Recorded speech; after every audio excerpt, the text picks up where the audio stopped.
Hey, you. It's me, Elizabeth. I'm back again to help you sleep. This time, I wanted to talk about some of my favorite books. Maybe read you a few excerpts. I think that's how you say it. Excerpts. Passages. In hopes to help you fall asleep or relax or just chill. So, one of my favorite authors is Augusten Burroughs, right? Have you ever seen the movie Running with Scissors? It came out it came out probably more than 10 years ago now.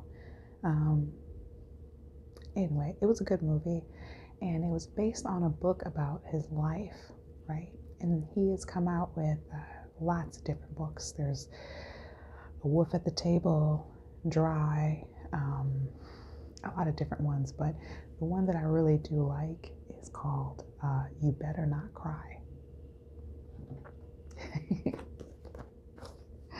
This is the book.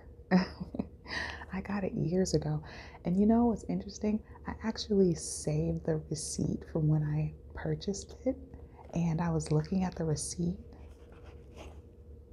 And okay, so I got this book when I was attending college at DePaul University. And I bought this at their bookstore. Y'all, I bought this book in 2010. I bought this book at exactly October 22nd, 2010 at 1:52 p.m. Isn't that cool? And it was $15.97. That's so cool. I'm so glad I kept this receipt. I like stuff like that. Wow. So I bought this book 11 years ago, almost 11 years ago. And I still have it. I've just, as I get older and acquire more space on this earth, I think it just amazes me that I'm not young anymore, and that I don't know, I'm starting to accumulate time, which is interesting. Things were 10 years ago in my life, or there are people I knew 15 years ago, and it's oh, that's right, because I've been alive for a decent amount of time now, so I'm going to have things. Anyway, do you know what I mean? That was kind of loud. It sounds weird, but do you know what I mean? Thinking about people I knew 50 years ago is going to be crazy to me. It's going to be crazy to me. Anyways, I wanted to read a few passages or a few pages from this book. So this book is very funny to me. It's just an accumulation of Christmas stories, but they're not Christmas stories. They're stories about surrounding things that have happened to him in his life around Christmas. You'll see. I'm going to read it. You'll see. Okay, I'm going to read it. You Better Not Cry by Augusten Burroughs.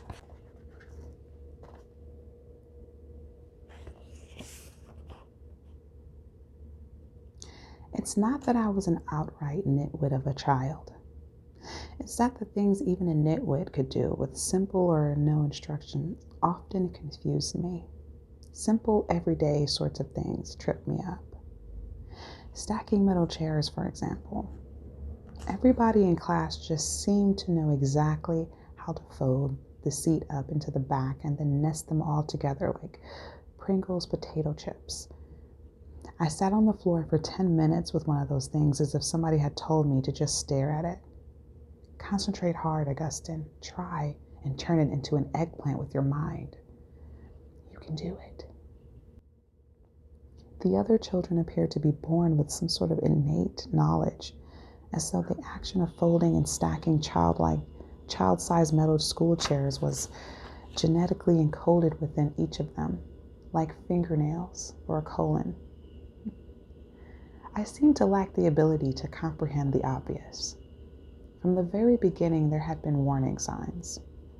Like every kid just starting school, I had to memorize the Pledge of Allegiance, something that would in many towns today be considered prayer and therefore forbidden, akin to forcing a child to drink the blood of a sacrificial goat or unfurl a trapeze prayer rug and kneel barefoot on it facing Mecca.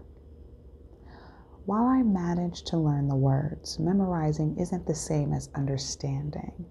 And of course, I was never tested on the meaning of the pledge. It must have simply been taken for granted that even the dimmest child would easily grasp the meaning of a phrase such as, "I pledge of allegiance," especially when that phrase was spoken while standing at strict attention and facing the American flag, hand in a salute over the heart. There was so little room for a misinterpretation. It was the Pledge of Allegiance, not, "Are you there, God? It's me, Margaret." Still, if one of the teachers had asked me to explain the meaning of those words, which I chanted parrot-minded and smiling each morning, they certainly would have been shocked to hear me admit that while I didn't know exactly what it was about, I knew it had something to do with pledge, the same furniture polish my mother used and that always inexplicably made me feel sunny. So each morning as I spoke those hallowed words, it was the bright yellow can with the glowing lemony scent that I pictured.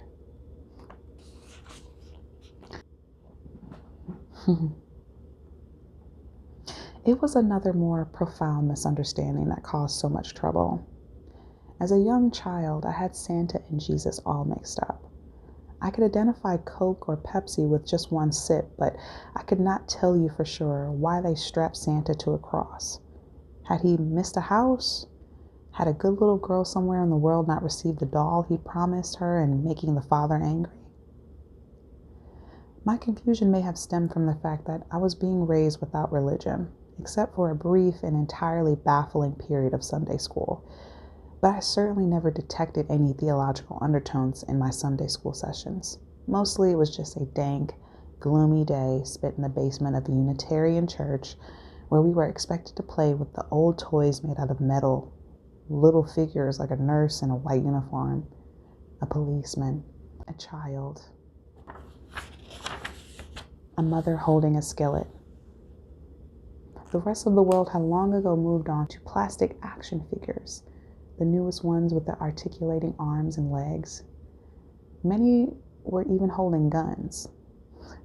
What kind of a crazy school made kids spend the day in a basement and play with some dumb nurse with a little cap like they only wore on black and white Leave It to Beaver? About the only thing you could do with these old things was pick away the lead paint and nibble the flecks. Tiny crunch. Salty. They didn't even have real teachers, just a bunch of ladies that were old and papery and drank all of our apple juice. While I heard the words Christian, Catholic, and Jewish, I never connected them to Jesus or Santa. I assumed they were geographical terms like Canadian or military.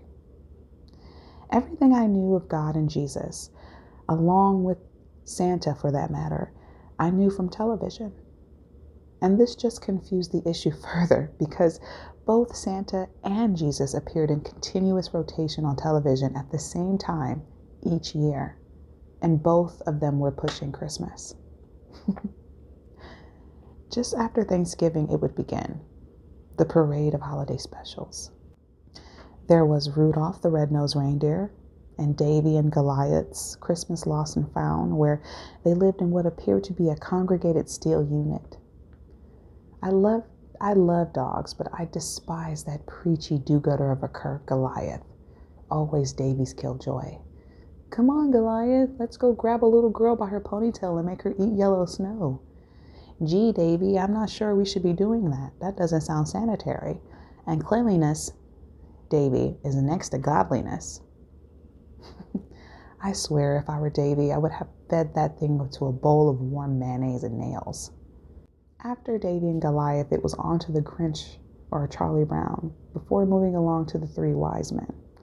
It was a jumble of mixed messages. One minute, I was told the magic of Christmas was a jolly man in a red suit, slinging a sack filled with packages over his shoulder. And the next, it was drilled into my head that the real meaning of Christmas was Jesus, just a little baby on a sack of wheat. Then they would show him as a grown-up hippie dressed in a skimpy little outfit that looked like one Ginger would wear on Gilligan's Island. He walked around casting spells on kids with hair lips and other deformities, and making cripples magically rise from their wheelchairs, which I assumed he had given to them for Christmas in the first place.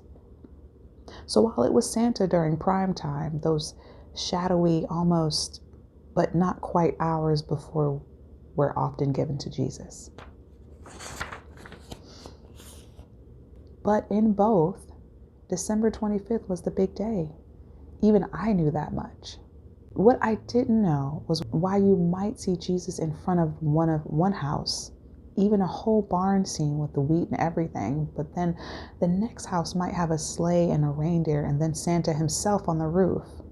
Or sometimes somebody would have it all. Jesus on the wheat, Santa on his sleigh, and even Frosty waving at the traffic and starting to melt. They always showed him starting to melt. Frosty made me sad because everybody knew that he was going to die. That in and of itself was confusing because why hadn't Jesus visited him and used a spell? Jesus could have turned Frosty into a block of ice for all of eternity if he wanted to. The music of the season further added to my confusion. How was I supposed to tell Santa and Jesus apart when we sang, He knows when you've been bad or good, when it was Jesus who watched you all the time? And then when we had to sing, Oh, come let us adore him, which one did they mean? I figured Santa because it was on his lap we were allowed to sit. I imagine you'd probably get in trouble if you tried to sit on Jesus. From what I'd seen on TV, Jesus could touch you pretty much anywhere he wanted, but you could get turned into a hedgehog if you touched him. My mother had a friend like that, one you couldn't touch. She wasn't able to turn you into a hedgehog or something, but she would shriek if you bumped her elbow by accident. And even if you said you were sorry, you could see her trying with her eyes to turn you into something. So I wondered, was Santa Jesus' father? That made sense to me, except for the confusing matter with the three wise men and Joseph. My understanding was that back in the olden days, before electricity and Santa, they made old bums hand out the presents. But in those days, they had only junk to give. Stinky incense, sticks, and little bits of camel tail yarn. I figured these were the kinds of presents Jesus probably gave the cripples today. Gifts that regular children like myself wouldn't want or even notice were missing, but that the cripples would be thrilled to receive and could weave into pot holders. Then they had to go and throw Joseph at me. Who the hell was Joseph? It turned out he was Mary's husband, so that made him the father of Jesus, but I had been under the impression that God was Jesus' father, so was Joseph God? Was Joseph also Santa? When Joseph just kind of vanished, I figured he was probably in the basement drinking like my own father. And I think I'm going to stop right there. Are you awake? Are you still awake? Okay. I'm going to put this away now. Okay. Well, I hope you got a little bit of rest. I hope you're sleeping. You better be. I'm just playing. Okay. Good night.